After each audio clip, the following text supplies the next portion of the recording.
Hola, ¿qué tal? Buenos días, bienvenidos de nuevo. Llegando a esta hora, estamos en directo y abrimos, como es habitual, las puertas de par en par de esta nuestra casa en verano, nuestra casa televisiva en verano, para que puedan entrar y así disfrutar con nosotros durante 2 horas de televisión en directo con un montón de amigos, amigas, invitados e invitadas que nos tienen que contar cosas muy interesantes en este jueves, ya antesala prácticamente de un nuevo fin de semana, calentando motores en un fin de semana, en esta semana que ha sido un poquito más reducida por aquello de haber vivido el puente del martes 15 de agosto. Es importante.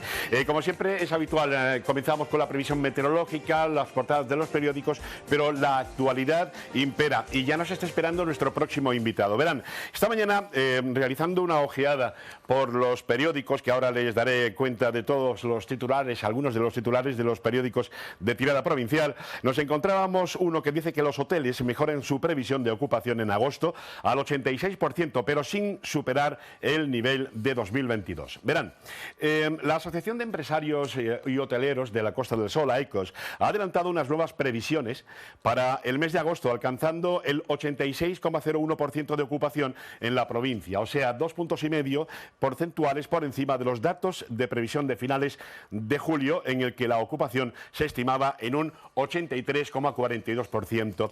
Tenemos en videollamada al vicepresidente ejecutivo de AECOS, Javier Hernández. Javier, buenos días, bienvenido. Hola, muy buenos días, bien hallados. ¿Cómo os encontráis?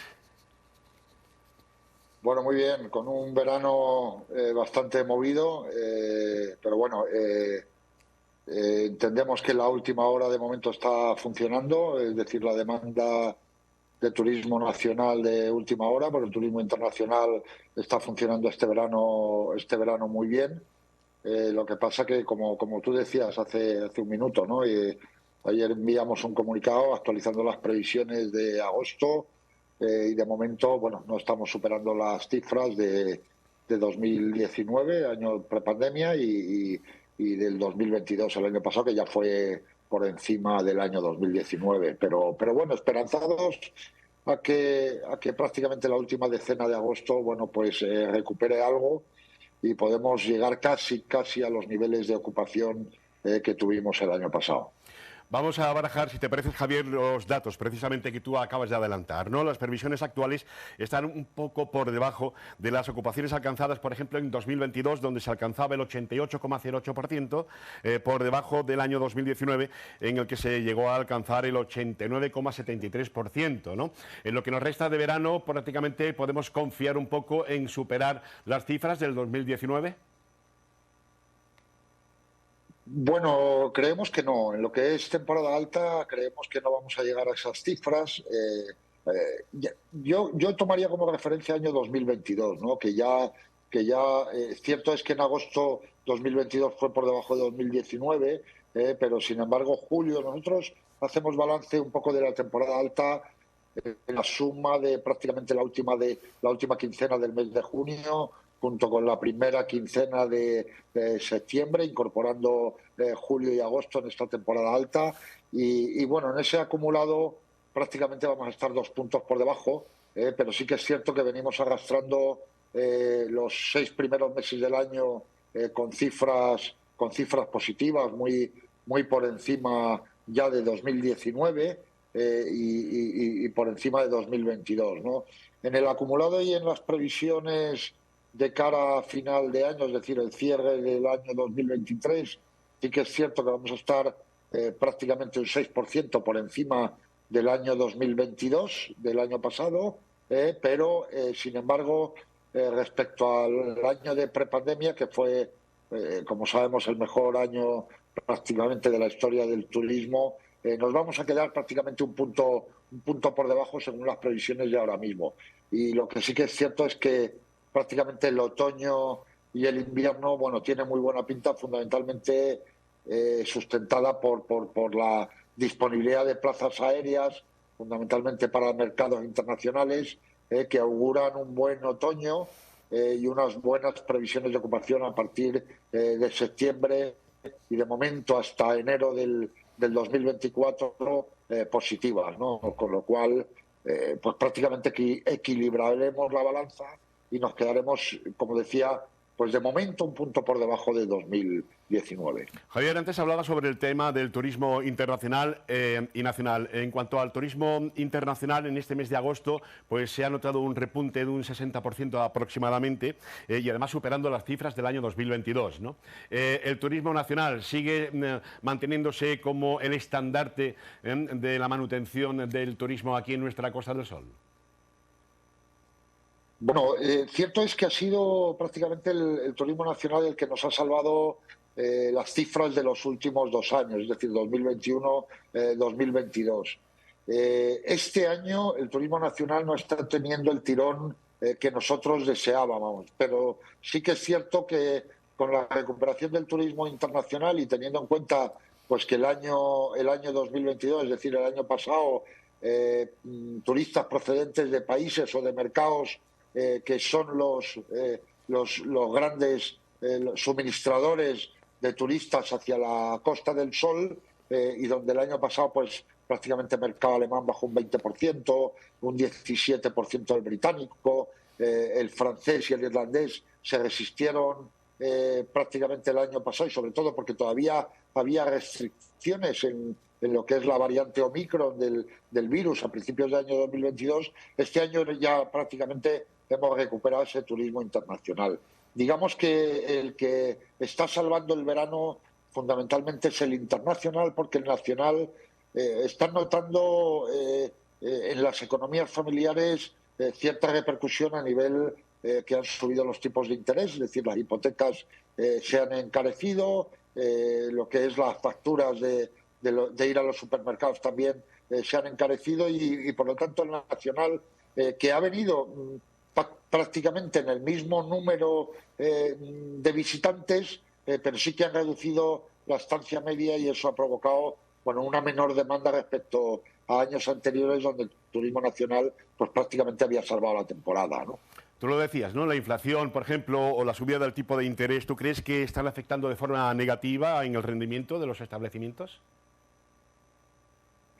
Sí, bueno, sobre todo porque el turista o porque los establecimientos, en vez de tener una estancia media de más o menos entre 5 y 7 noches, el turista está reduciendo esa estancia media a 3 o 4 noches. Cierto es que los precios, como todo, han subido. Nosotros no es que repercutamos la subida de los costes energéticos o la subida de las materias primas en lo que es la tarifa hacia el cliente, sino que las tarifas van en función de los niveles de demanda, pero se ha resentido ese turismo precisamente por esa subida de costes que hace que, en vez de venir a la Costa del Sol las mismas noches que venía disfrutando como en años anteriores, ha reducido esa estancia media para tener una economía familiar mejor, ¿no? Eso es lo que prácticamente nos está pasando, ¿no? En cuanto al baremo y los datos que habéis lanzado desde AECOS, si te parece, vamos a hablar de algunas de las zonas donde de nuevo el repunte y donde hay una gran afluencia de público durante el mes de agosto sigue siendo Torremolinos, ¿no? Con un 91,21%, que se dice pronto. Los datos de Marbella están a un 81,64%, ¿no? ¿Cómo lo ves? Bueno, aquí hay que tener en cuenta sobre todo la dependencia de las zonas sobre el turismo nacional o internacional, ¿no? Y es muy diferencial en zonas como Torremolinos, donde prácticamente el peso de la demanda prácticamente la tiene el turismo internacional. Eso mismo ocurre en zonas costeras como Benalmádena, o como pueda ser Fuengirola, incluso Nerja o Estepona, y por lo tanto digamos que son municipios en los que la demanda ha tenido una mayor ocupación, ¿no? Aquí Marbella se ha resentido, fundamentalmente porque hay que tener en cuenta que también no solo la demanda nacional o internacional influye, sino la categoría de los establecimientos. En Marbella tenemos que tener en cuenta que digamos que por establecimientos la categoría de los mismos es mayor, y por lo tanto habitualmente el precio es mayor, es decir, y ahí se resiente la demanda. Tenemos que tener en cuenta que en Marbella el año pasado tuvimos prácticamente un 86% de ocupación en el mes de agosto y en el año 2019 alrededor del 89%. Este año se ha resentido, incluso teniendo en cuenta que hay algunos de los hoteles que ya estaban abiertos el año pasado, este año están cerrados porque se están reformando. Pero bueno, ese 81,64% de ocupación no es la mejor cifra, pero sí que más o menos se está salvando la temporada, porque al final el binomio ocupación-precio medio pues hace que los hoteles puedan llegar a los niveles de ingresos, no de rentabilidad, de prácticamente el año pasado, ¿no? Y por lo tanto la ocupación es más baja en Marbella, pero sí que el precio se ha incrementado y por lo tanto el impacto económico es mayor, aunque la rentabilidad sea menor, ¿no? Javier, hay que tener en cuenta dos acontecimientos, dos eventos importantísimos en el mes de agosto, cuando llega el mes de agosto en nuestra provincia. Uno de ellos, la Feria de Málaga, y este año que ha coincidido en un puente largo entre el 11 al 15 de agosto. ¿Se ha notado el aumento de visitantes? La verdad que ha habido, de momento, nosotros nuestras previsiones sobre el primer puente de Feria de Málaga, es decir, desde las fechas que van desde el 11, que fue la Noche de Fuegos en la Feria de Málaga, hasta el 15 de agosto, ha habido una buena ocupación. Hemos estado prácticamente un punto por debajo del año pasado, pero eso no es relevante teniendo en cuenta, como decía antes, el impacto bruto por cliente alojado es mayor. Y ese 90% de ocupación nosotros estamos bastante satisfechos cómo ha ido ese primer o el primer puente de la feria, ¿no? Cierto es que en el segundo tramo de feria, es decir, desde las noches del 16 al 20, la ocupación es más baja, es del 84%, pero bueno, prácticamente eso va a hacer que cerremos una feria con resultados satisfactorios del 87%, algo cercanos al año pasado, no llegamos a los niveles del año pasado, como decía, tanto julio y agosto en toda la Costa del Sol, el resentimiento de la demanda fundamentalmente proviene del mercado nacional, eso también ha ocurrido en la Feria de Málaga, pero de todos modos son cifras muy positivas y ya digo que tenemos mucha esperanza que en los próximos meses, es decir, a partir de septiembre, teniendo en cuenta que tenemos la Solheim Cup, y esto muy cerca de Marbella y a Estepona le va a afectar mucho. Esperamos cifras positivas porque la demanda de otoño e invierno, incluso de zonas como del interior de la provincia, ya sea Charquiquía, Guadalhorce, el Valle del Guadalhorce, Ronda, Antequera, son zonas que van a tener, que nosotros esperamos que tenga muy buena ocupación, ¿no? Javier, tú como vicepresidente ejecutivo de AECOS, a mí me gustaría hablar contigo durante unos segundos de fondos europeos y concretamente de los fondos que tanto se habla, como son los Next Generation. Javier, si dependiese de AECOS, conociendo la realidad turística de Málaga, ¿en qué proyectos invertiríais estos fondos?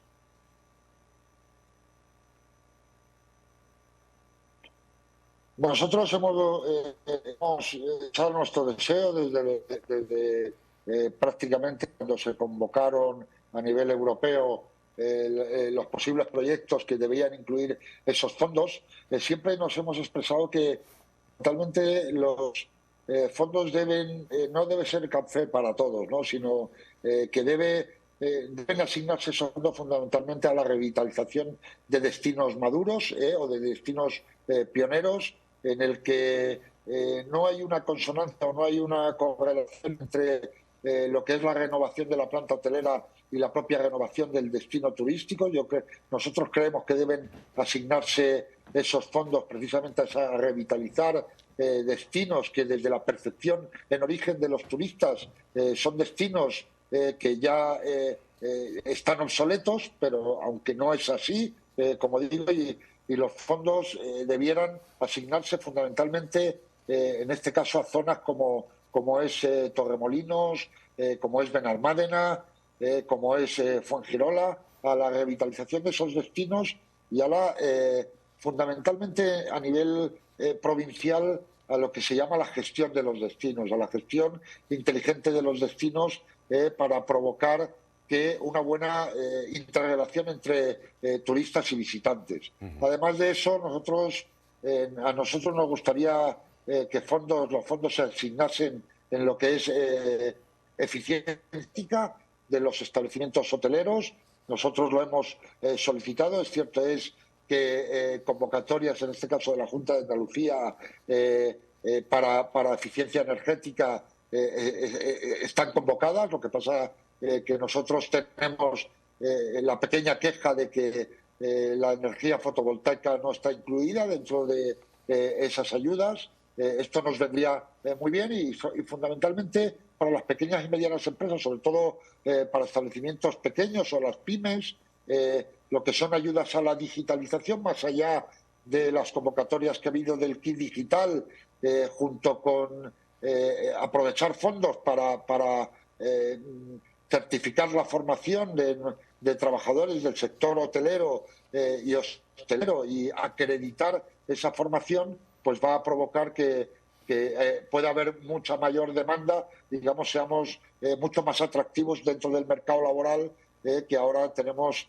grandes dificultades para poder reclutar personal con los niveles de demanda que hay, ¿no? Yo creo que esos son los principales, digamos, destinos de estos fondos, junto con pues prácticamente proyectos deseados y olvidados desde hace muchos años, como pueda ser el tren litoral, fondos que ayuden a mejorar la movilidad, en este caso de la Costa del Sol, que ya desde el punto de vista del transporte por carretera, en lo que es la A7 y la Nacional 340 hay bastante saturación, y luego, bueno, el destino de fondos con un gran problema que tenemos este verano y este año. Es la sequía, ¿no? Y que probablemente la sequía, efectivamente, el agua, ¿no? Fondos para proyectos que ayuden a no tener escasez de agua, es decir, asegurar y a garantizar el consumo de agua tanto para residentes como para visitantes, sería algo muy deseado por parte del sector hotelero.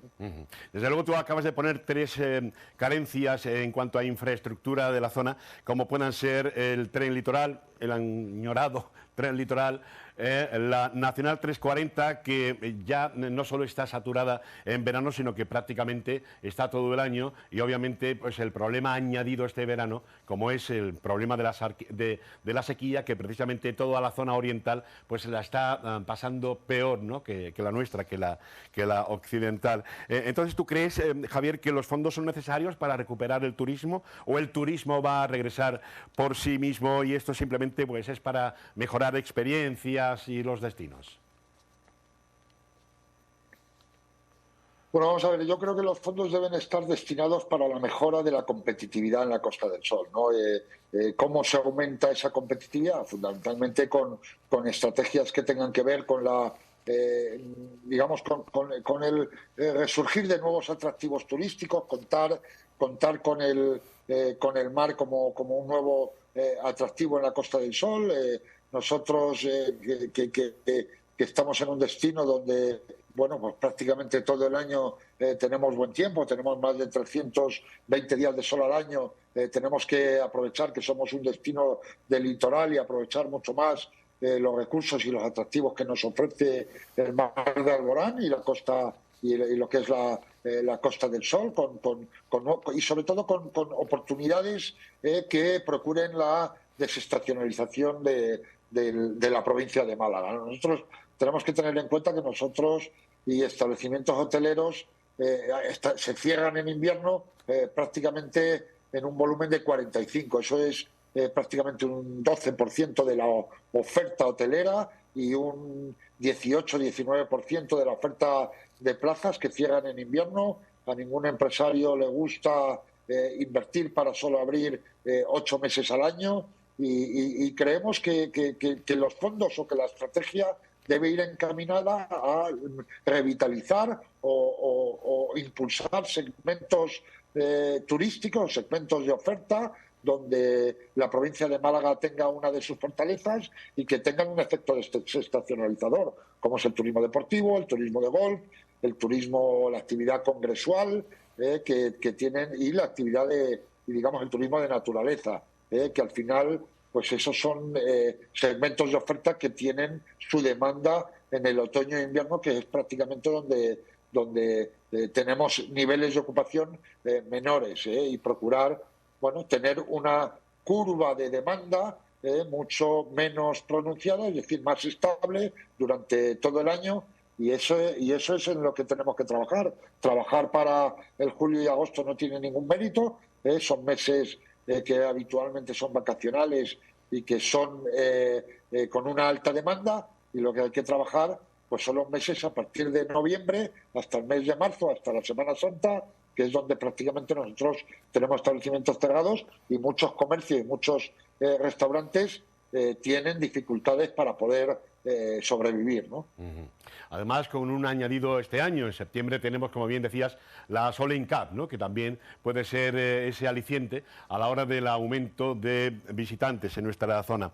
Está clarísimo que la pandemia, Javier, ha pasado factura al turismo. ¿Tú crees que ha habido un antes y un después de la pandemia?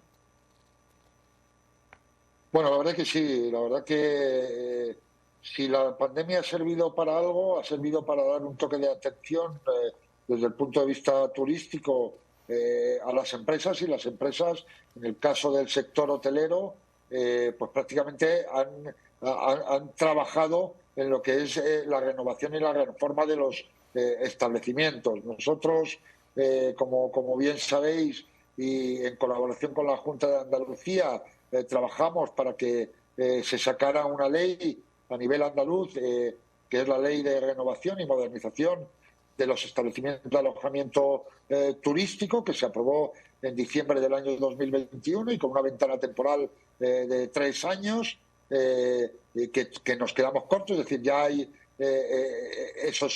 unos 32 establecimientos que han presentado proyectos o están en fase de presentar proyectos, pero en una encuesta que nosotros hemos hecho interna en los establecimientos, pues prácticamente si se ampliara esta ley a 3 años más o se declarara como indefinida, pues un gran volumen de establecimientos se acogerían a esta normativa y permitirían que los establecimientos se renovasen, ampliasen sus servicios hacia los clientes, digamos que se renovaran para poder captar o poder ser más fuertes o tener más fortaleza en otros segmentos de oferta. Y además pues esto serviría para trabajar en eficiencia energética. Nosotros tenemos un buen nivel en comparativas que hacemos con empresas que colaboran con nuestra asociación. Tenemos un buen nivel de eficiencia energética, de eficiencia eléctrica, pero tenemos que mejorar mucho más el nivel en eficiencia hídrica, y esa ley de renovación permite a muchos establecimientos aprovechar a renovar sus instalaciones para ser más eficientes y consumir menos CO2, ¿no? La implicación del sector en la promoción del destino es clara. ¿Cómo es la relación turismo-Costa del Sol con los empresarios del sector? Pues la verdad es que es muy buena. Hay que tener en cuenta que nosotros, desde la asociación, y nuestro presidente en este caso es el presidente de la Comisión Permanente de Turismo y Planificación Costa del Sol, con lo cual trabajamos codo a codo con ellos, fundamentalmente en las mesas de trabajo de playas, de la Senda Azul, del turismo, de la actividad congresual, del turismo cultural, y estamos trabajando codo a codo para, desde nuestra óptica y lo que nos indican nuestros departamentos comerciales, poder focalizar la promoción no solo en los mercados en los que el turismo puede tener un mayor impacto en nuestro destino, incluso un mayor impacto, menos en volumen, pero más sostenible, porque como decía, para nosotros estamos evaluando lo que es el impacto bruto por cliente alojado, y junto con Turismo y Planificación Costa del Sol, que estamos trabajando muy estrechamente, estamos trabajando en analizar nuevas métricas del sector, incorporarlas al Big Data para manejar datos de destino con una mayor eficacia y eficiencia, ¿no? A nivel promoción, pues nosotros les comentamos cuáles son los mejores mercados y los que tienen una mayor estancia media en origen y que pueden ser potencialmente mucho mejores para la Costa del Sol, tanto en el otoño como en el invierno, y junto con los centros de oferta. En eso estamos trabajando para que Turismo y Planificación Costa del Sol, que es el ente promoción, que es el ente con la responsabilidad en promoción en Costa del Sol, trabaje pues con la mayor eficacia y pues todos los sectores se vean beneficiados, ¿no? No hay que olvidar también la apertura de nuevos sectores grupales en cuanto a visitantes de la Costa del Sol, como puedan ser, ya que se ha hablado del Big Data, no hay que olvidar que también ya tenemos ahí una proliferación de los nómadas digitales, ¿no? Por cierto, ¿cuáles consideras? Nos estamos quedando sin tiempo, pero yo tengo muchas preguntas que formularte, ya lo tendré oportunidad en próximos programas, ¿no? Javier, ¿cuáles consideras que son las ventajas competitivas de nuestro destino frente a otros competidores? Bueno, pues primero de todo el clima. Nosotros tenemos un clima privilegiado, sobre todo por la posición geográfica que tiene la Costa del Sol a nivel europeo e incluso a nivel internacional. Los segundos son las conexiones aéreas.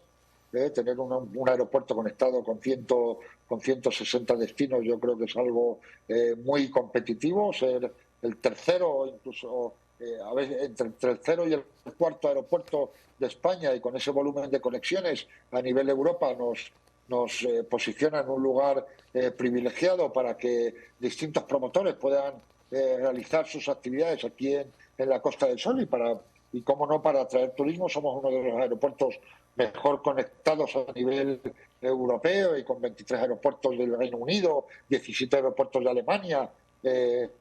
Cierto es que todavía nos queda el recorrido de poder conectarnos vía mercados lejanos con una mayor proyección. Cierto es que estamos bien conectados a nivel Medio Oriente, pero nos faltan algunas conexiones más con Estados Unidos que provoquen al final que nuestro destino sea potente, ¿no? Sea más potente todavía. Como decía, el clima, las conexiones o la movilidad hacia nuestro destino. Otro gran atractivo que tenemos no solo es nuestra cultural, gastronómica, unida al sol y playa, es decir, tenemos un binomio casi perfecto, y luego, bueno, pues el carácter nuestro, el carácter del andaluz, que hace que ser un destino tremendamente acogedor y muy diferencial respecto a otros destinos de Europa, en el que, bueno, pues nuestro carácter pues impera, ¿no? Desde el punto de vista de que somos muy acogedores con los visitantes que vienen a la Costa del Sol, y eso provoca un alto grado de prescripción, de fidelización y de satisfacción para que los turistas que nos visitan pues estén contentos. Aparte de eso, una oferta muy renovada desde el punto de vista hotelero, y, como decía, esa oferta cultural y de sol y playa que es tremendamente potente, con esa oferta de la Málaga capital, de la Málaga cultural, unida a los destinos vacacionales, junto con los destinos de lujo, como pueda ser Marbella, y ese potencial que tiene Costa Oriental. Pues esos son nuestras principales fortalezas. Lo que hay que trabajar es la gestión de esas fortalezas y la gestión de la actividad turística para que haya una buena interrelación entre turistas y visitantes, no, perdón, residentes y turistas. Javier, por último, y ya nos vamos a incluir absolutamente todos dentro de lo que es el mismo grupo a la hora de vivir y de estar en una zona de servicios cuando vienen los visitantes.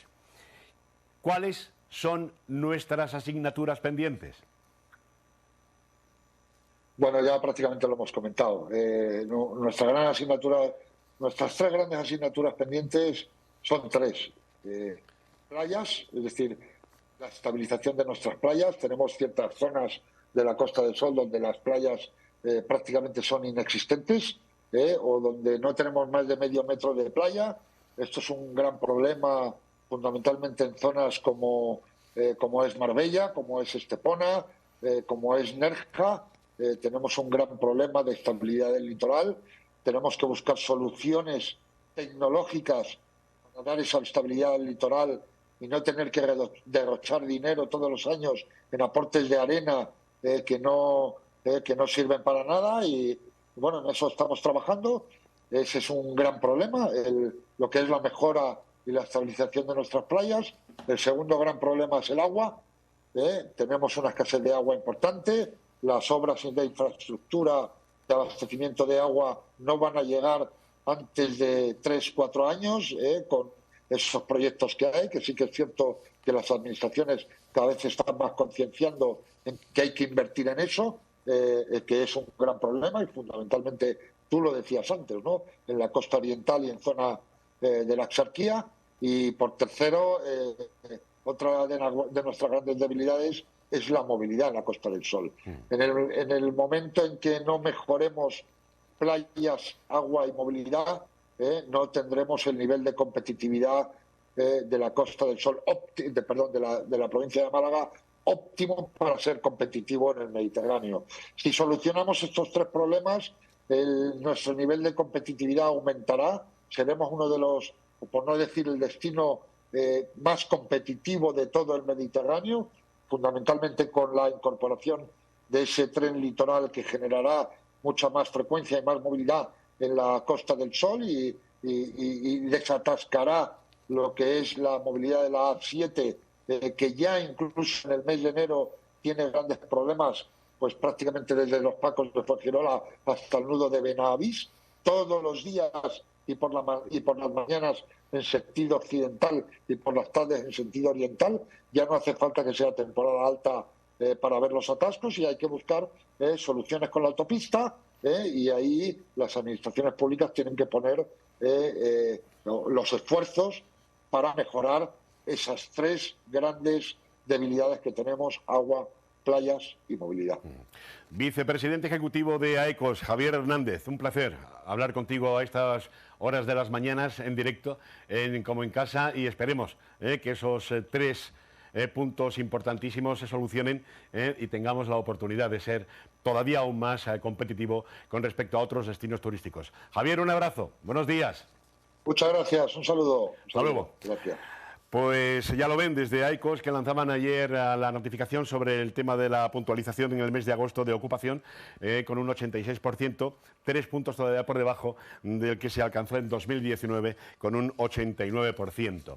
Ahora sí, vamos rápidamente a hacer un repaso a la meteorología que tenemos hoy jueves 17 de agosto en nuestro municipio, en Marbella, San Pedro. En unos segundos van a poder ver el gráfico donde nos encontramos con estas temperaturas en Marbella. Ahí lo tienen en el transcurso de la jornada. Cielos despejados, ambiente soleado con temperaturas altas rondando los 30 grados. Hoy vuelve a subir la temperatura. Por la noche, cielos claros y temperaturas mínimas de 25 grados y máximas de 26, con vientos suaves del sur con velocidades de hasta 8 kilómetros por hora. Nos vamos directamente a conectar con las webcam Skyline que están colocadas, que están en el Puerto Deportivo Virgen del Carmen de Marbella, para que nos ofrezcan imágenes in situ, en directo, de qué guisa se ha presentado hoy el estado de la mar. Ya lo pueden ver. Sol radiante todo el día. Por la tarde, cielo despejado. Viento de nor-noroeste, fuerza 2, girando a sur-suroeste a mitad del día. Luego sur, fuerza 1. Rachas que alcanzan los 9 nudos a mitad del día. Mar marejadilla, oleaje bajo y corto de suroeste con visibilidad excelente. Pero bueno, de los nudos y del sur-suroeste y nor-nordeste hablaremos dentro de unos segundos con el próximo invitado que tenemos ahí. Ya lo veían, las cámaras Skyline que están instaladas en el Puerto Deportivo Virgen del Carmen de Marbella, para que nos ofrezcan esas instantáneas sobre cómo ya están ocupando los visitantes para que disfruten del día de playa. Les voy a contar una cosa. ¿Saben que están buscando un doble de Camilo VI? Se está realizando un casting para buscar dobles de Camilo VI. Como les digo, nosotros que somos enamorados de la música de gran Camilo VI, ¿verdad? Dentro de poco se va a comenzar el rodaje sobre el biopic de Camilo VI. Esta es una de las noticias que aparece hoy en la portada del Diario Sur, donde ya vamos a hacer el repaso habitual cada día de los titulares más destacados que recoge los periódicos de tirada provincial. Verán, la foto de portada está dedicada al triunfo del diestro peruano Roca Rey, que ayer abría la puerta grande de la Malagueta. Hizo una faena espectacular. Bueno, pues triunfal Roca Rey en Málaga, una de las noticias del Diario Sur. Atención a esta noticia, porque la natalidad alcanza otro mínimo histórico con menos de 5.700 bebés en un semestre. Y como bien les decía, se busca doble de Camilo VI en Málaga. La producción, que se rodará en Málaga el próximo otoño, coincide con el biopic que prepara A3 Media sobre la vida de Camilo VI. Así que, si se miran al espejo y tienen un cierto parecido, aunque sea de perfil, ¿no? Los perfiles romanos y tal, y tienen un cierto parecido al gran Camilo Blades, Camilo VI, pues preséntese al casting. Vamos con los titulares del diario La Opinión de Málaga. Ya les decía, los hoteles mejoran su previsión de ocupación en agosto al 86%, pero sin superar el nivel de 2022.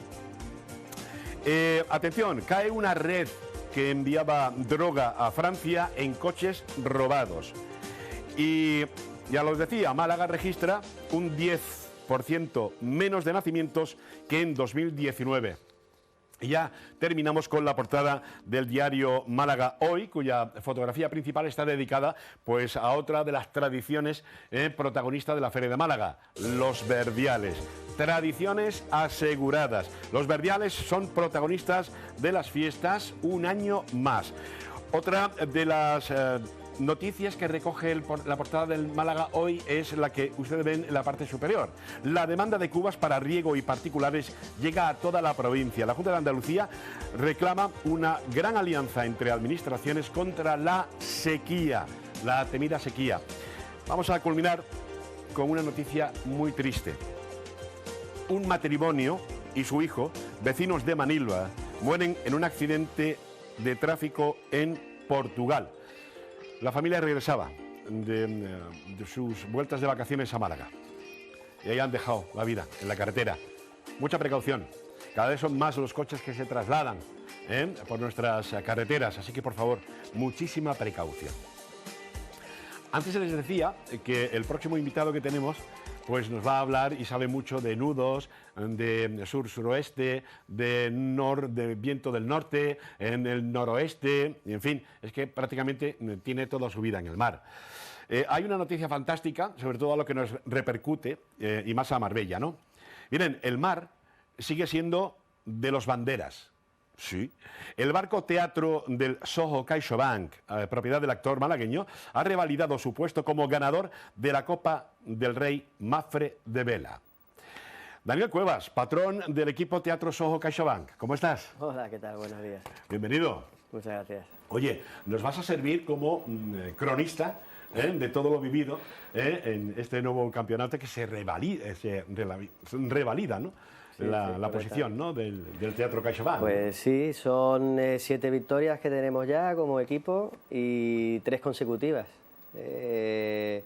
Bueno, cada año es diferente y este año, aunque parezca que ha sido fácil, pero bueno, no nos lo han hecho fácil y hemos tenido que luchar hasta el último día. Ha estado muy reñida además.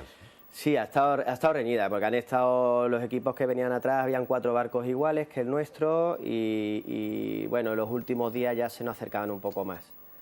Y aunque hemos hecho 11 primeros de 11 mangas, parece que ha estado fácil, pero bueno, es un equipo muy sólido, conocemos el barco, el 4.º año que alquilamos el mismo barco, que tenemos el mismo barco, y el mismo equipo que llevamos navegando más de 15 años juntos, entonces todo eso pues al final se nota.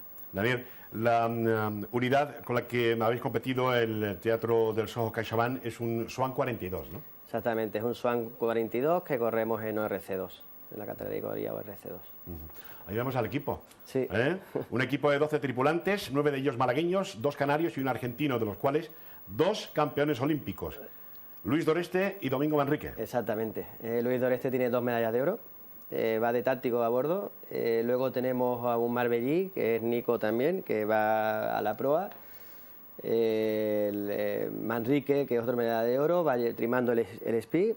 Y bueno, ya después está Piti, que es el project manager un poco del equipo, que es el que nos junta a todo este equipo y que los hace grandes. Va de trimmer de Génova. Javier Banderas, el hermano Antonio Banderas, va de navegante. Y bueno, después están los trimmers está el palo, el piano, ahí tenemos esta imagen que es Javi Banderas, Luis Doreste, y ahí estoy yo llevando el barco, Nico, que es este de aquí, que es de Marbella, bueno. Hay unas imágenes espectaculares que vamos a ir ofreciendo, por ejemplo, esta ya en plena competición, y además hay una imagen que es preciosa sobre el barco, que es una maravilla, que ahora la pondremos. Escucha bien. Hola, mi nombre es Antonio Banderas. Soy el hermano de Javier, el ganador de la Copa del Rey de Vela. Esto es lo que Antonio colgaba en su cuenta de Twitter. Exactamente. La verdad que nos ha estado siguiendo día a día y todas las mañanas nos llamaba y por las tardes fue bueno, ¿cómo va? Igual de nervioso, cada vez terminamos una manga, nos conectábamos con él y más, los últimos días le cantábamos una canción después de cada manga. ¡Qué bueno! Rimando un poco con el Teatro Soho CaixaBank o con Banderas, Perfumes. Sí. ¡Qué maravilla! Vamos a hablar un poquito, si te parece, del Real Club Marítimo de Marbella. 1956. Ha cambiado mucho, ¿no? Sí, ha cambiado bastante porque prácticamente el Club Marítimo Marbella fue los inicios del puerto deportivo de Marbella. Las primeras piedras que tiene el puerto y lo primero que se construyó en el puerto fue el edificio del Club Marítimo. A raíz de ahí pues se hicieron los espigones, la escuela de vela y se arrancó lo que hoy en día es el puerto, ¿no? Tú has crecido prácticamente en el Club Marítimo de Marbella. Sí, bueno, yo mi origen es un poco de Fuengirola, pero con 15 años ya me trasladé a Marbella y formé parte del Club Marítimo, ¿no? Entonces, pues prácticamente he echado los dientes en el club. De monitor, con los equipos de regata y después, pues bueno, de participante y de participante regatista del Club Marítimo.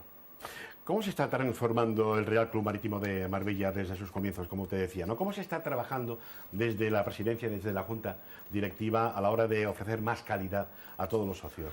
Bueno, pues yo tengo la suerte que el presidente, que es Fernando Oltra, pues contó conmigo prácticamente su primera legislatura, que fue hace 8 años ya. Yo llevo 7 para 8 años en la directiva. Me llamó pues para que le echara una mano para levantar un poco la escuela de vela, el equipo de regatas, o recuperar las regatas que tenemos ahora de Marbella Ceuta, que es la antigua Corum. Y con mucho gusto, y como tengo 2 nietos, pues me digo, venga, esto hay que levantarlo más que nada por los niños, para que hayan vivido un poco lo que yo viví en los clubes, ¿no? Y toda mi pasión y lo poco que sé, pues intento transmitirlo al club y ayudar al club y a los niños lo que pueda. Sobre todo porque quiero que vivan lo que yo he vivido, ¿no? Que lo que se trata al final es de formar parte, empiezas por una iniciación, por un campamento o por un bautismo de mar, y si te gusta o te engancha, pues ya poco a poco vas formando parte del equipo de regata y a salir a hacer competiciones fuera de la provincia. Y lo que tratamos es eso. Hemos hecho muchos cambios en el club social lo hemos arreglado, lo hemos hecho entero, el varadero, lo que es la sala de bote, hemos hecho gimnasio, hemos hecho un pequeño chiringuito para que se reúnan los padres con los niños y los socios, y hemos, pues las instalaciones lo hemos adecuado todo a los tiempos de hoy, ¿no? Precisamente ayer cerramos y contratamos a un monitor nuevo con mucha experiencia y que creo que vamos a darle un tirón al equipo de regatas fuerte. Escuelas de vela, campamentos de verano. Cuando llegan estas fechas, obviamente hay overbooking y lista de espera, ¿no? Pues la Sobre verdad todo que para sí. las escuelas de vela, ¿no? Estamos overbooking total. Ayer precisamente al director de la escuela, que es José que de Narusur, el director de Narusur, que lo que es el campamento y la escuela de iniciación se los tenemos cedido, tenemos un acuerdo con ellos. El equipo de regata lo gestiona el club directamente. Pero sí, está overbooking y ayer le dije, Nacho, no metas ni un niño más, porque es que no hay más capacidad, ¿no?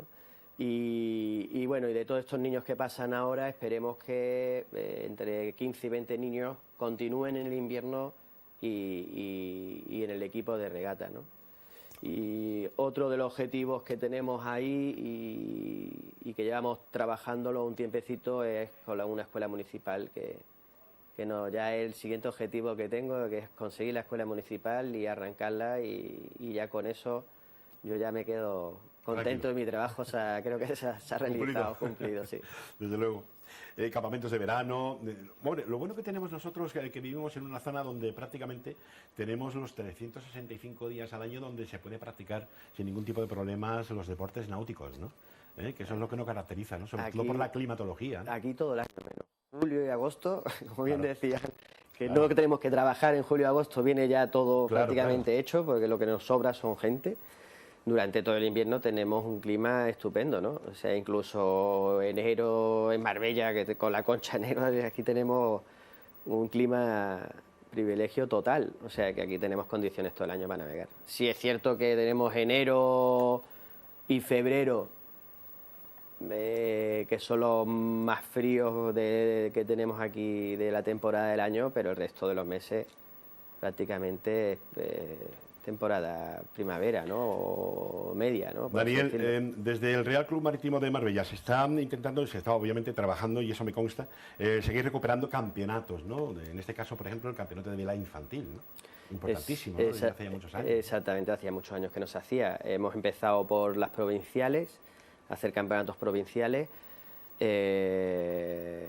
y tenemos otra de láser, que es de niños, pues de juveniles. Y sí me gustaría reforzar con algún campeonato un poco más importante infantil. Bueno, a ver si ponemos para este invierno no, pero para el invierno que viene a ver si podemos conseguir una Copa Andalucía o un campeonato de Andalucía o cualquier cosa de esta. Es otro de los objetivos que tenemos y pendientes. No te voy a robar mucho tiempo porque sé que tienes que marcharte de viaje ahora mismo. Inmediatamente después de que salgas de plató, te tienes que marchar de voy, pero corriendo, porque me voy a Palma. Porque ahora empiezo con los... Bueno, he acabado con los barcos prácticamente de la Copa del Rey, con barcos de fibra y barcos modernos. ¿Cuál es la próxima competición ahora? La tengo, o sea, me voy a Palma ahora a coger el vuelo porque esta tarde ya tengo entrenamiento y reunión de patrones en el Club de Mar de Palma de Mallorca con los barcos clásicos, o sea, con los barcos de madera. Nosotros navegamos con un barco que era del Conde no sé qué.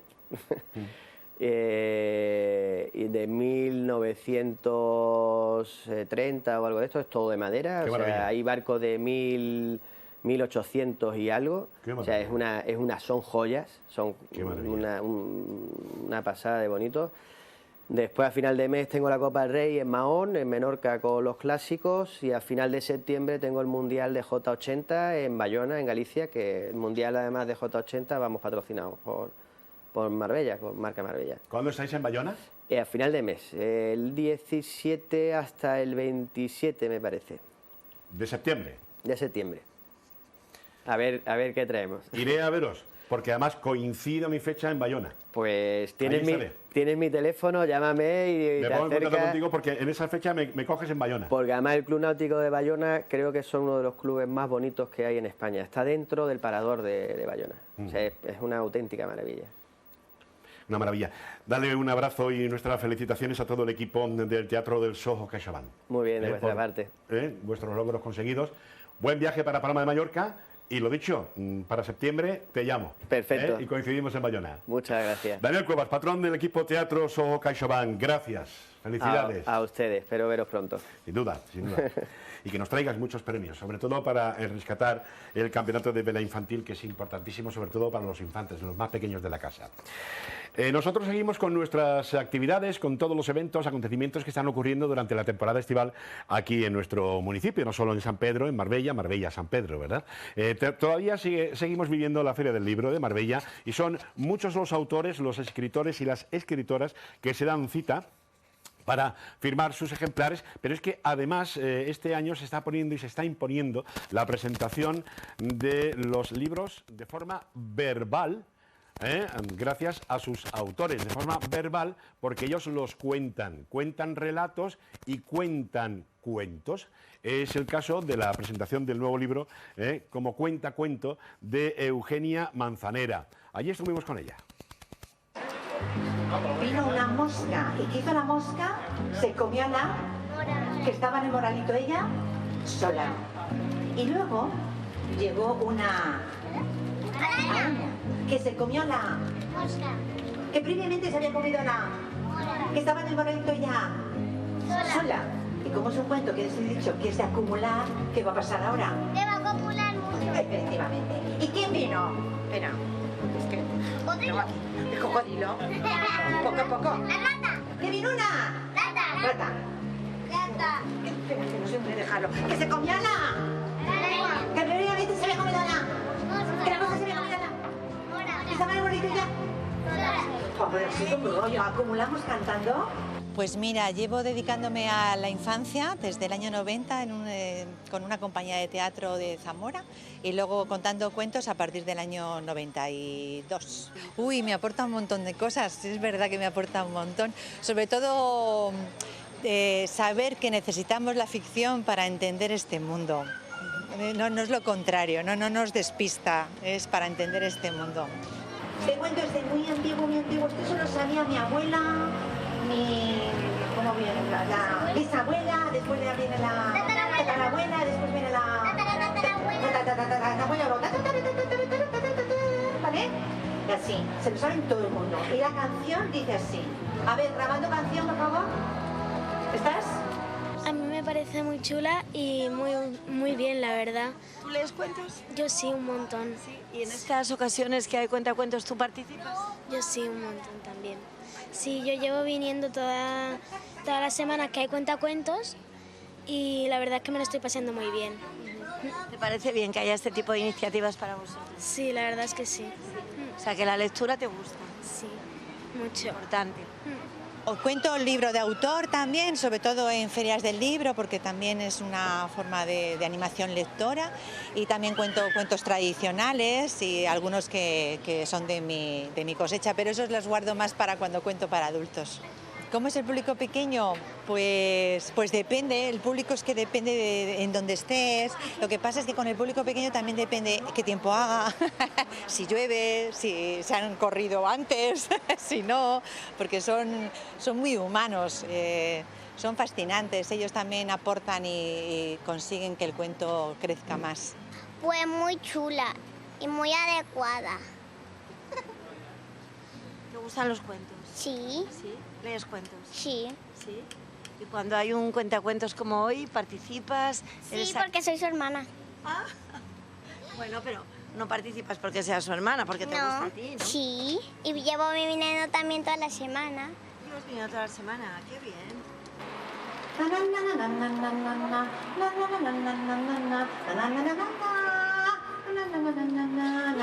¿La tenéis? ¿Sí? Lo bueno de ser joven, que tienes ahí, estás ahí. Vale. Venga, va. Vale, poco a poco, ¿vale? Voy a acercar un poco más. Bueno, no sé cómo acercarle, bueno, va. Estaba la mora en su moral, vino la mosca y le hizo mal. La mosca, la mora, en su moralito sola. Sí, bueno, siempre tienen que estar despiertos para participar. Hay algunos cuentos que participan más, pero yo siempre pienso que ellos tienen que participar con su visión y con... Yo les miro mucho, yo les dejo participar. Tampoco es que saque a público y haga estas cosas, sino que es una participación activa en la historia para que ellos sigan también con su imaginario el mío.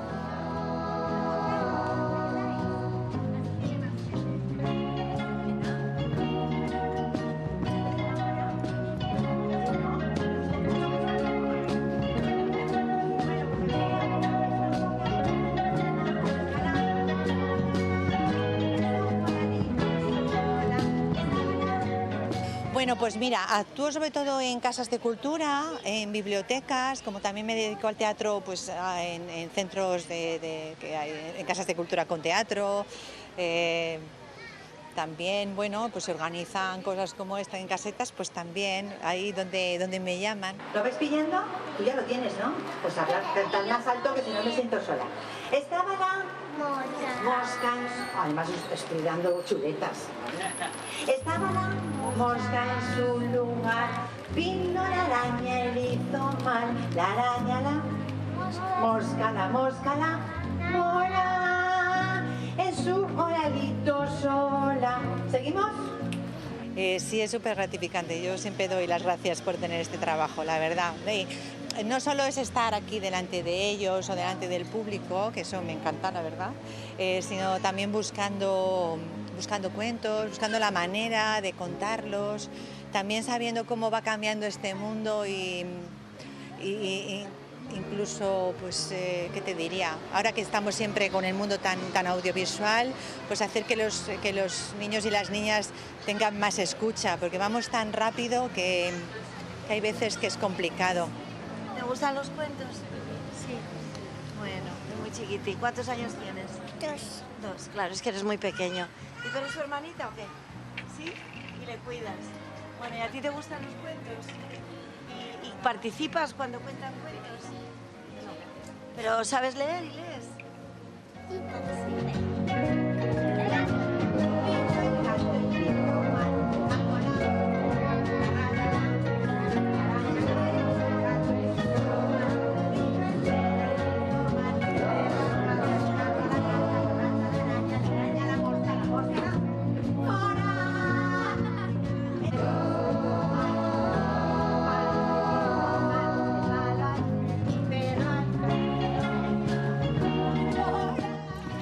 Iniciativas fantásticas promovidas desde la Delegación de Cultura del Ayuntamiento de Marbella dentro de la programación de la Feria del Libro, sobre todo para los más pequeños de la casa, que son los protagonistas y se lo pasan muy bien, aunque tengan, pues eso, una cortísima edad, pero ya se le están abriendo la mente y los ojos para la literatura. Hay que leer, sí o sí, tenemos que leer. Seguimos con deportes. Antes hablábamos con Daniel Cuevas sobre las regatas y, como no, el Teatro Soho CaixaBank, el nuevo campeón de España. Nuevamente. Vamos a hablar de fútbol. Verán, un día sí, otro también, en todas las cadenas de televisión, en todos los diarios de radio, de televisión, de prensa, de redes sociales, la heroicidad que está alcanzando la selección española de fútbol femenina. ¿Cuáles han sido? Que, por cierto, nos queda un solo partido, la final, y lo hacemos contra Inglaterra el próximo domingo. Lo vamos a ganar sí o sí. Ahora se lo voy a preguntar yo a un experto del fútbol femenino. Las claves del éxito del Mundial, una España con alma, pizarra y compromiso. Las alternativas ofensivas y la fortaleza mental para recomponerse tras los golpes que han llevado a las de Jorge Vidal a estar 90 minutos de la gloria. Jorge Vilda. Pablo Pérez, presidente del equipo Marbella Promesas Fútbol Club Femenino. Bienvenido. Muchísimas gracias por haberme invitado. Oye, lo de la selección española de fútbol es lo que decía, ¿no? Una heroicidad. Es increíble, ¿no? Bueno, yo no creo que realmente sea una heroicidad. Yo creo que realmente es el trabajo de muchos años. Esto, si nos remontamos un poquito atrás, el 2019 fue un año muy importante para el fútbol femenino en el mundo entero y en España también. Y yo lo digo porque ahí es donde empezó, en España, a darse cuenta la gente que el fútbol femenino existía y que tenía que apostarse por ello. Y entonces yo creo que esto es un trabajo de los últimos 5 años. Es verdad que lo han pasado mal en los últimos tiempos por las circunstancias que ha habido, pero eso hace mucho más fuerte a ellas porque son extraordinarias. ¿Cuál crees para ti que son las claves del éxito? Yo antes nombraba algunas. Alma, pizarra, constancia. Pero para ti, ¿cuáles son las claves del éxito de la selección española de fútbol en este Mundial? Pues lo primero yo creo que es el compañerismo. El que realmente tiren todos como un equipo, porque un equipo son todas, las que juegan más o las que juegan menos, que de alguna manera estén unidas para conseguir los objetivos y también con el cuerpo técnico, que también es muy importante, porque el cuerpo técnico es la base fundamental de lo que puede ser el juego o el posible juego de ese equipo. Y lo han hecho fenomenal, porque se han repuesto ante una situación tan adversa, que era que en un propio mundial un equipo te ponga un 5-0 y realmente se den cuenta de cómo tienen que hacer las cosas para llegar a donde han llegado, eso es extraordinario, eso es una proeza mental de la gente que está allí, de todos, el equipo que está allí en el Mundial. ¿Nos queda Inglaterra? Bueno, yo creo que en este momento ellas tienen la suficientemente fuerza para saber cómo se tiene que jugar una final y cómo lo van a hacer. Y lo van a hacer fenomenal. El fútbol es muy caprichoso, por lo tanto no podemos estar pendientes de si entra una bola o no entra. Ayer vimos un partido del Sevilla y nos dimos cuenta y podía perfectamente haber ganado 0-3 sí. Y al final perdió por penaltis. Efectivamente. Con lo cual ganar o perder es un segundo, un minuto, un gol, una diferencia. pero jugar como juegan, hacer lo que hacen, cómo luchan, cómo trabajan, cómo se esfuerzan y la alegría con lo que están poniendo, eso están levantando el país entero. Escuché el otro día al seleccionador, a Jorge Vilda, antes del partido de Suecia, y decía una cosa que a mí se me ha quedado grabada. Dice, antes teníamos jugadoras de fútbol, ahora tenemos futbolistas. Bueno, claro, eso es la diferencia en que realmente las jugadoras de fútbol se hacen futbolistas cuando tienen todos los conceptos adquiridos y con el tiempo se adquiere y el trabajo realizado por todos aquellos entrenadores de sus equipos y de las canteras. Sin eso es imposible. Tú no puedes jugar al fútbol si no sabes y no te enseñan. Es imposible. No puedes sacar a una jugadora a un campo de fútbol si antes no ha llegado toda una experiencia y todo un posicionamiento de esa jugadora a través de sus entrenadores. Pablo, ¿tú crees que el éxito de la selección será ese revulsivo para seguir aumentando la afición y sobre todo las expectativas para el fútbol femenino en España? Lo dicen las audiencias, lo dicen el que se llenen los estadios ya con el fútbol femenino y lo dicen la cantidad de licencias que han pasado desde hace 5 años aquí. Ya no hay quien lo pare. Aparte de que yo estoy convencido que cuando alguien que conoce el fútbol y tiene una capacidad invierte en fútbol femenino, como esto fue en el 2019-2020, está claro, el mercado de la publicidad, de la promoción de las marcas va por el fútbol femenino. El fútbol masculino, no nos olvidemos, ha tocado techo. Está hace muchísimos años, el fútbol femenino empieza hace muy poco, hay una diferencia enorme. Por lo tanto, ahí hay un mercado muy importante para las casas y eso se tiene que notar en que las jugadoras vayan mejor cada día y ganen lo que tienen que ganar, que es lo que se ganan. Estamos viendo al mejor equipo de fútbol de Marbella, al equipo de fútbol de promesas. Vamos a hablar un poquito de su historia, ¿no? Bueno, yo sí. ¿Cuándo surge? Yo me acuerdo cuando hace 2019, cuando tuve la oportunidad de hablar contigo en directo en la radio, y ya me comentabas eso, ¿no? La creación del Marbella Promesas. En realidad nacemos en el 2020. Yo llevo algunos años anteriores con el fútbol femenino, porque me di cuenta que el fútbol femenino, estoy hablando del 2018, más o menos, cuando yo empecé a fijarme en el fútbol femenino, estaba un poquito dejado de la mano de Dios. Y me dio la sensación de que podían perfectamente jugar igual que los chicos y que podían divertirse igual y que podían tener unas experiencias maravillosas. En el 2020, el 2019 fue el último mundial antes de este, y ahí es donde yo digo que empezó el boom del fútbol femenino. Y en el 2020, en plena pandemia, pues tuve la idea de montar un club exclusivamente femenino, porque yo creo que ahí es donde está la gran diferencia en el futuro del fútbol femenino, y es que entendamos que la especialización es un grado. Y aunque la igualdad existe y se da cuenta la gente de que el fútbol femenino puede y da el mismo espectáculo y juegan fenomenalmente igual que los hombres o los chicos, es que el fútbol femenino tiene sus particularidades. Y si no le das esas particularidades, no funciona como es debido. Entonces tenemos que entender que el fútbol femenino tiene que tener su espacio. Y teniendo su espacio, tendrá un futuro enorme y los grandes clubes ya lo están dando ese espacio, aunque estén dentro de una estructura como el Madrid, el Barcelona, el Sevilla, el Betis, ciertos, el Málaga, etcétera, pero ya empiezan a tener su estructura independiente del fútbol masculino. Ahí es donde está el éxito.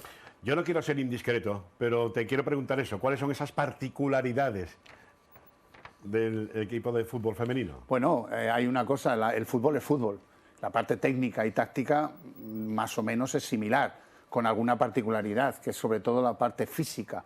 Hay una parte física que, queramos o no, tiene una diferencia, ni mejor ni peor, es diferente.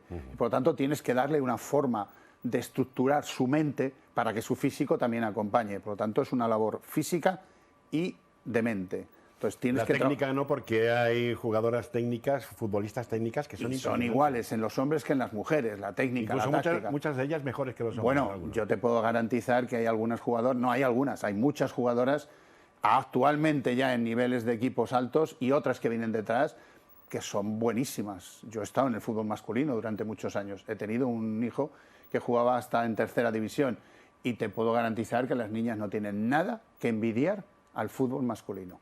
Para nada, absolutamente. Pero sí hay unas diferencias que tienes que entender, porque son diferentes en algunos conceptos, nada más.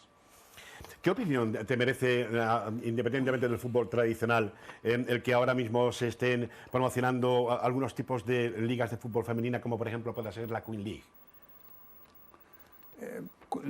Queen League, todo lo que son los equipos reducidos de fútbol y demás. A ver, yo creo que eso es otro. Porque estamos hablando de fútbol. No, estamos hablando de fútbol. O sea, fútbol 11 o fútbol 7, porque el fútbol 7, a ver, las canteras empiezan que la mayoría en fútbol 7. Benjamines, alevines son fútbol 7. Luego ya se da un salto a infantil en los hombres o los chicos que pasan a fútbol 11. En las chicas ahora mismo estamos en la cadete, en fútbol 11, aquí, en la zona de Andalucía. En la zona de Madrid ya están en fútbol en infantil. Pero hay una diferencia, y es que fútbol es fútbol 7 y fútbol 11. Las otras cosas novedosas que están sacando nuevas es más, para mi gusto, más espectáculo y más un poco marketing. Yo lo veo de esa manera, porque además la mayoría de los que juegan allí son gente que ha jugado anteriormente al fútbol y se mete en esas ligas. Claro. Por lo tanto, no lo veo una... Y en las mujeres le queda todavía mucho tiempo para llegar a esos niveles. Es lo que pasaba antes cuando solamente existía el fútbol sala, ¿no? No existían ni modalidades del fútbol 7 ni nada, sino que tú salías o te retirabas del fútbol profesional, de cualquier equipo, de la liga de fútbol, y te ibas directamente a un equipo de fútbol sala, por lo menos para quitarte el gusanillo, ¿no? Exactamente, por eso digo que, bueno, está bien, porque yo creo que todo lo que sea fomentar el deporte, todo lo que sea fomentar las estructuras están bien, pero yo creo que nos debemos de fijar. Por eso quiero hacer una puntualización. Nosotros lo que somos no es un club de fútbol, sí lo somos, estamos constituidos como tal en la Federación, en la Junta de Andalucía, pero realmente somos una escuela-academia. Y escuela-academia lo que hace es enseñar a jugar al fútbol, igual que una escuela-academia de inglés o de recuperaciones. Por lo tanto, nosotros lo que nosotros queremos es que las niñas sepan muy bien jugar al fútbol. Al fútbol. Da igual si tardan 1 año, 2 años, 3 años o 4 años. No tenemos la ansiedad de tener equipos que tengan que llegar a ciertos niveles. Eso se lo dejamos a otros que entienden que ese es el camino. Nosotros no entendemos eso. En las niñas, hagamos una crítica, y es que en las niñas necesitan tiempo para crecer y para formarse. Y acabamos de empezar. Y ya queremos que nuestras niñas y nuestras mayores estén a ciertos niveles. Está claro, ¿no? Están demostrando claramente que las mayores ya están a esos niveles. Pero dejemos que crezcan las categorías inferiores para que puedan llegar allí. Si no las dejamos crecer en su tiempo, dentro de unos años tendremos problemas con esas niñas. No habrán crecido y no se les habrá enseñado lo que son los valores deportivos, los valores humanos dentro del deporte, como es el respeto, la educación, una serie de cosas que hay que tener, y al mismo tiempo las hemos hecho jugadoras de fútbol. Por tanto, ahora claro que hay jugadoras de fútbol para hacer equipos buenos y potentes. Futbolistas. Como decía el seleccionador nacional, ¿no? Jorge Vilda.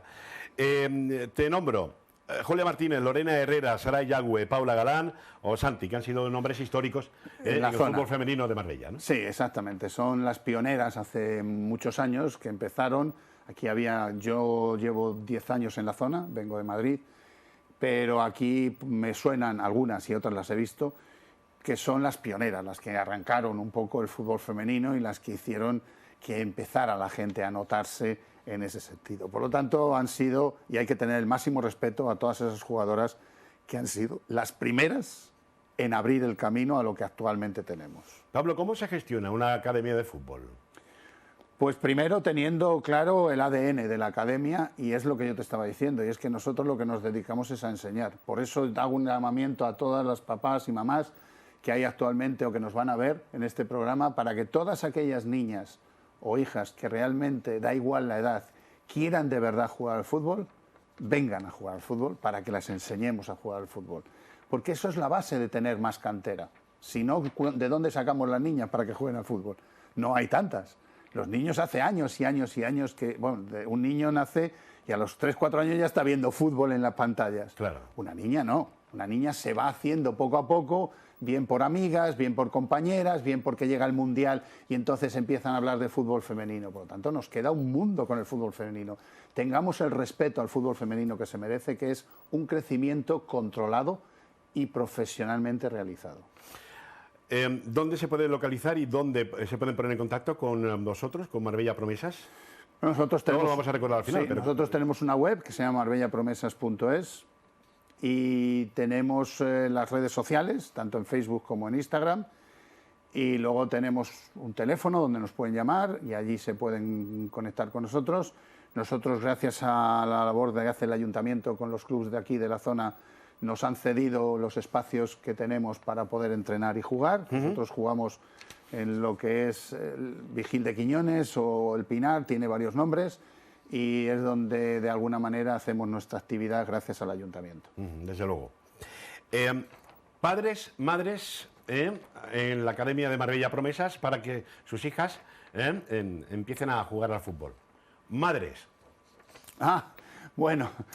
Hace poco tuvisteis una iniciativa fantástica porque creasteis un equipo de fútbol de las madres de las niñas que están jugando al fútbol. Sí, exactamente. El año pasado, algunas madres de nuestras jugadoras, de nuestras promesas, nos comentaron que les encantaría poder aprender el fútbol. Y digo aprender porque ninguna sabía. Quiero decir, y saber un poco lo que sienten. Y la iniciativa me pareció estupenda. Entonces empezamos con 6, 7 madres y una abuela, ¿vale? Estamos hablando de una edad, de lo cual fue maravilloso. Yo creo que ha sido la iniciativa más bonita después de montar el club y tener la suerte de tener a tanta jugadora promesas del futuro, es tener ahora mismo un equipo consolidado ya después de un año, donde esas mamás, conjuntamente con otras que se han ido incorporando, alguna ya había jugado anteriormente y ha recuperado el posicionamiento del fútbol en su mente después de 10, 12 años, de lo cual hemos recuperado también cierta parte de esa gente que venía desde hace muchos años jugando al fútbol con chicos o con mayores. Y actualmente hemos cerrado el equipo con casi 20 jugadoras, mamás, y este año se repite y esperamos tener entre 15 y 20 jugadoras mamás que van a competir en la liga que se puede competir en este momento, que es una competición de fútbol 7, posiblemente en la sección federada de un concepto libre, que hay diferente a lo otro, pero que a lo mejor es a través de la federación, de lo cual es un paso también importante para reconocer a todas esas jugadoras que a lo mejor no pueden jugar a otros niveles, pero quieren seguir apostando por jugar al fútbol o por comprender lo que es el fútbol. Pablo, ¿cómo están confeccionados los organigramas de la Liga Femenina de Fútbol? Pues, ¿cómo está la Liga de fútbol? La Liga actualmente, ¿me estás diciendo en general? En general. Sí. Bueno, pues actualmente aquí, voy a hablar de la zona, no tenemos de momento Liga Femenina Benjamina, se está intentando, la Federación está intentando siempre que se tengan todas las categorías igual que en el masculino. Pero no se está consiguiendo porque no hay tantas niñas, es que no hay. Entonces, si no hay, no puedes crear ese. Entonces, la Liga Benjamín se está intentando hacer, no sé si saldrá adelante o no este año. La Liga Alevina sí va a salir adelante, bueno, ya ha salido adelante hace un año. La verdad es que tiene bastantes equipos ya en toda Málaga. La Liga Infantil está consolidada. La Liga Cadete Fútbol 11 está consolidada. Actualmente se quiere sacar la Liga Juvenil. Yo creo que es un poco temprano, pero bueno, ya se verá. Quiero decir, creo que no hay suficientes niñas para hacer juvenil y senior, porque las juveniles jugaban con senior. Entonces, si quitas a las juveniles del senior, te quedas sin senior, en algunos casos. Pero bueno, lo están intentando, por lo tanto hay que darle el mérito a la Federación de que está intentando crear toda una estructura de fútbol, igual que en el masculino. Y esa es la estructura, y luego está el senior, que el senior diríamos es el semiprofesional, donde juegan ya actualmente desde los 16 años en adelante. Si se crea la Liga Juvenil va a ser a partir de los 19 años en adelante, pero habrá que mezclar porque es que no hay suficientes jugadoras para todos los clubes, que por cierto, ahora todos los clubes quieren tener liga femenina. Entonces está muy bien, pero es que no hay suficiente. Entonces hay que tener cuidado porque eso genera tensiones y problemas entre los propios clubes. Pero bueno, yo creo que está bien, ¿no? A la hora de que los clubes importantes de este país también ya estén interesados en crear sus equipos femeninos, sobre todo para la proliferación, gracias a vosotros como Academia de Fútbol, de empezar a nutrir de cantera a todos los equipos. Por supuesto, yo he tenido la suerte en los últimos 2 años de que ha habido alguna de las niñas, ha ido al Málaga, otras han ido al Córdoba. Estamos intentando que no se vayan y que se queden aquí. De hecho, nosotros tenemos un acuerdo inicial con el Marbella para de alguna manera trabajar juntos en la parte femenina. Ellos tienen el senior, que lo llevo yo, y nuestra parte es la parte cantera. Entonces estamos trabajando juntos para que de alguna manera, si todo saliera bien, en los próximos años creemos una fortaleza dentro del fútbol femenino amparado por una marca como es el Marbella. Sin duda alguna. Distintas son las cantidades de dinero que se manejan tanto en el fútbol femenino como en el masculino. Eso es sabido. Yo no quiero nombrar ninguna sigla, ¿no? Pero ¿tú crees que todavía sigue existiendo ese machismo por la FIFA, por ejemplo? A ver, no tengo un conocimiento suficiente del dato que me estás diciendo, ¿no? Lo que yo sí sé es que realmente la gente tiene que entender que si hay 22 jugadoras en un equipo, se llame nacional o se llame cualquiera, tiene un costo y tiene que estar totalmente ese costo amparado por la federación o por las formas que se puedan amparar, como puede ser publicidad, por las marcas que apuesten por ella. Pero la igualdad está en que juegan los mismos minutos, tienen los mismos esfuerzos, tienen las mismas problemas o soluciones. Entonces tenemos que dar esa igualdad a esa gente. Por lo tanto, yo creo que ahí es donde hay una brecha económica que tiene que ser salvada y tiene que ser salvada adecuadamente. Por último, Pablo, ¿cuál es el sueño de Pablo como presidente del Fútbol Club Marbella Promesas? Pues estar muchos años al frente del club, de la academia, generar mucha ilusión y mucha esperanza en todas estas chicas que apuestan, que de verdad, cuando se les ve la cara, no sabéis lo que es verlas, cómo disfrutan, cómo luchan, cómo sufren también, pero que son únicas, son únicas. Entonces yo quiero estar muchos años con este proyecto, quiero generar muchas jugadoras, quiero que ellas sean felices, y quiero que realmente nos dejemos de exigirles lo que no debemos de exigir. Empecemos desde el principio, empecemos de cero, respetemos los tiempos, hagamos de ellas personas y jugadoras, y Dios dirá lo que cada una pueda llegar donde tenga que llegar. Sin duda alguna.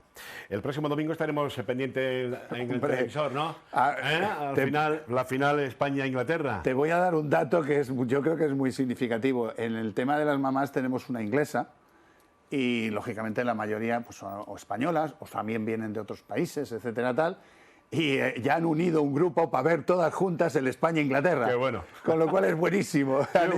Han hecho un grupo y han dicho, nos vamos el domingo todas juntas a celebrar quién gana, a ver si España o Inglaterra. Fantástico. De lo cual, fantástico. Fantástico. Pablo Pérez, presidente del Marbella Promesas. Muchísimas gracias. Gracias a vosotros, de verdad. Este espacio es importante. Muchísimo verte después de tanto tiempo. Bueno, pues aquí me tenéis siempre que me necesitéis. Coincidimos una vez en la radio y ahora coincidimos en la tele. Genial.